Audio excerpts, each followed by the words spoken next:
বিজেপিৰ চৰকাৰ দুজনকৈ সাংসদ এই সাংসদ দুজনে তাৰ বিলখনৰ পক্ষত ভোট দিয়ে যে আইন কৰে সংখ্যালঘু মুছলমানক সম্পত্তি ক্ষতি কৰে এটা চিন্তনৰ বিষয় চাব চিন্তনৰ বিষয় আপোনালোকে ভক্তি তেওঁলোকক এণ্ট্ৰি বনালে কিন্তু আপোনালোকৰ পেটত লাট পাৰিলে আপোনালোকক ক্ষতি কৰে এই বিল বাচি চিন্তা কৰিব আকৌ এমচিএ নিৰ্বাচন আহিব আকৌ বিধানসভা নিৰ্বাচন আহিব তেওঁলোকক আকৌ আপোনালোকক আভুৱা পাৰিব নিক্ষেপ কৰিব বিচাৰিছে আৰু 150 মানুহে প্ৰতিবাদ কৰে নে আৰু 1000 মানুহে প্ৰতিবাদ কৰে প্ৰতিজন ব্যক্তিয়ে লাইট অন কৰি মোবাইলৰ পোহৰ দি হিমন্ত বিশ্ব শৰ্মাৰ দিশপুৰত বুজাই দিয়ক যে আমি কিন্তু হাত আউৰি বহি থকা নাই আই মাতৃ পিতা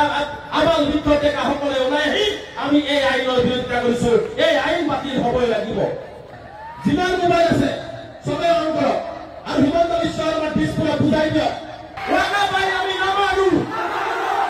ওয়াকাবাই আমি নামানো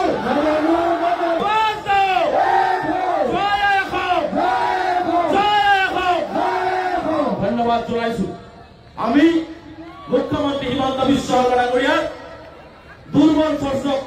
আমি জনাই দিব বিচাৰিছো আপুনি আজি জনাই দিয়ক যে বাক্সা জিলাত প্ৰতিবাদ হৈছে আৰু এই মাহতে বৰপেটা জিলাতো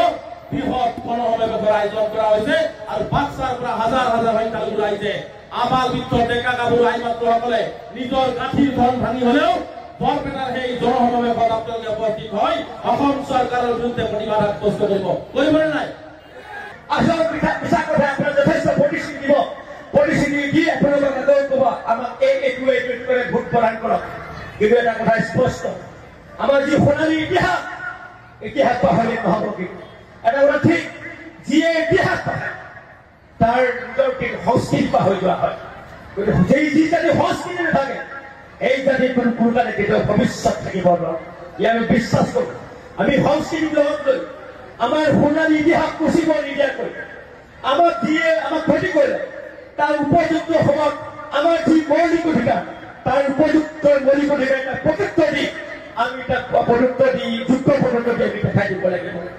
গতিকে এইখিনি আপোনালোকৰ আহ্বান থাকিল আৰু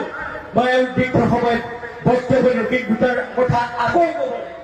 আমি বিচাৰিছিলো ভাৰতবৰ্ষৰ কৃষক সমাজে বিচাৰিছিলে ভাৰতবৰ্ষৰ কৃষক সমাজে ভাৰতবৰ্ষৰ অৰ্থনীতি উন্নয়ন কৰিছে তেওঁলোকে যি কৃষিজাত সামগ্ৰী উৎপাদন কৰিছে ভাৰতবৰ্ষৰ উন্নয়ন কৰিছে কিন্তু কৃষিজাত সামগ্ৰীৰ যিটো মূল্য দি থাকিব পাৰে ভাৰত চৰকাৰ দি থাকিব পৰা নাই কাৰণে ভাৰতবৰ্ষৰ কৃষক সমাজে কিন্তু এইবাৰ এখন লোকসভাত এখন কৃষক কৃষিজাত সামগ্ৰী দাম বৃদ্ধিৰ কাৰণে এখন বিধেয়ক বিচাৰিলে কিন্তু ভাৰত চৰকাৰে সেইখন বিধেয়ক নানে